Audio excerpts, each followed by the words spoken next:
আমি এখন যে জায়গাতে আছি এটা হচ্ছে বানারগাতা টেম্পল।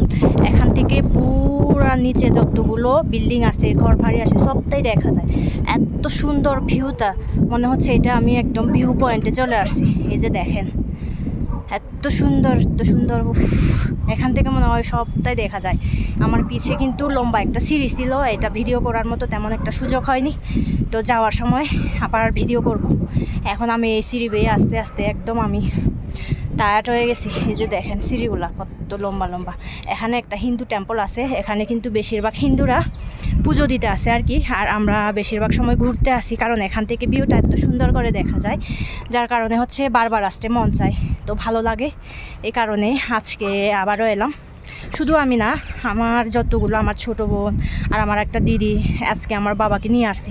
যারা যারা আসছে সবাইকে আমি এখানে নিয়ে আসছি, কারণ এখান থেকে ভিউটা এত সুন্দর দেখা যায়। এই যে সিঁড়ি, আমি যেদিক দিয়ে হেঁটে চলে আসছি, ভিউটা সব থেকে বেশি ভালো লাগে আমার কাছে। এখানে আসলে বেশিরভাগ সময় দেখা যায় মানে গার্লফ্রেন্ড বয়ফ্রেন্ড তারা জোড়া জোড়া আছে। আজকে আমি বাবাকে ঘুরতে নিয়ে আসছি, এই যে দেখেন। আর হচ্ছে এদিকে ভিউটাও অনেক সুন্দর, সব থেকে বেশি ভালো লাগে ভিউটার কারণে বারবার এখানে আসা। সামনে পিছে যা দেখবেন ডানে বামে শুধু বিল্ডিং আর বিল্ডিং, ডানে বামে যে শুধু বিল্ডিং আর বিল্ডিং। এই পাথর খুঁড়ে খুঁড়ে মানুষ যদি বিল্ডিং তৈরি করতে পারে, তাহলে ভাবুন তো একবার মানুষগুলো কত পরিশ্রম দেখে কিন্তু এরকম পাথর খুঁড়ে খুঁড়ে বিল্ডিং করছে, ঘরবাড়ি করছে, এত বড় বড় এই যে মতো করছে। এই জন্য তারা সব থেকে বেশি ধনী মানুষ আর সুখীও মানুষ। দেশও পেয়েছে, সব কিছু পেয়েছে, জাত আছে, দেশ পেয়েছে, সব কিছু পেয়েছে। কি সুন্দর মৃদু বাতাস। এমনি কিন্তু একদম কড়া পাকা রোদ।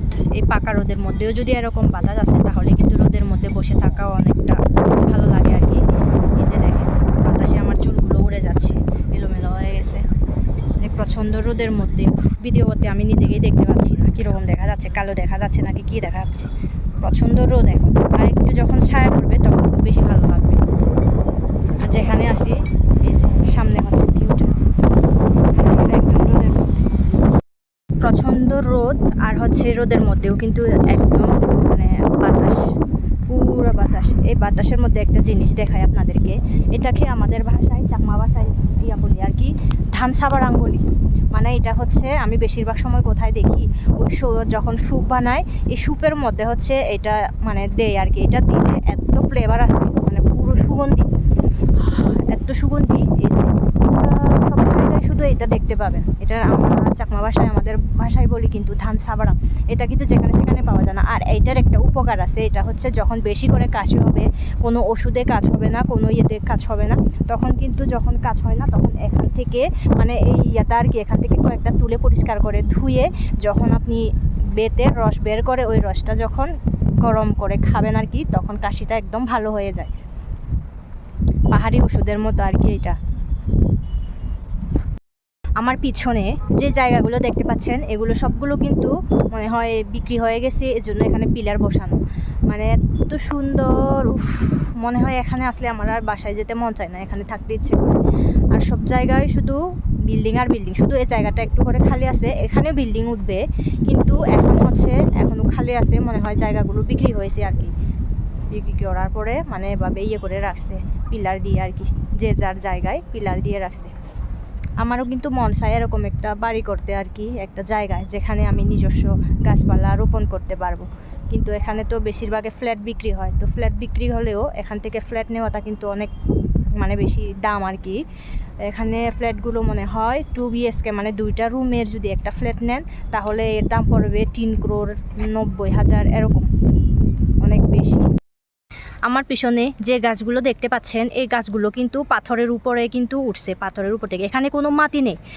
আর এই যে দেখেন, সবটাই কিন্তু যেগুলো গাছগুলো উঠছে এই পাথর আর পাথর, এই পাথরের এখান থেকেই কিন্তু এই গাছগুলো মানে জন্ম হয়েছে আর কি, জন্মেছে।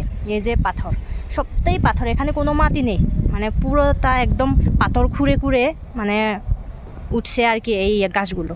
যখন বৃষ্টি হয়, বৃষ্টি পড়লে পানি থাকে যখন এই ইয়াগুলো থেকে, এইগুলো থেকে একটু ছোট ছোট পুকুরের মতো আর কি গর্ত থাকে, এই গর্তগুলো থেকে কিন্তু পানি জমা থাকার পরে এভাবে ইয়ে হয়।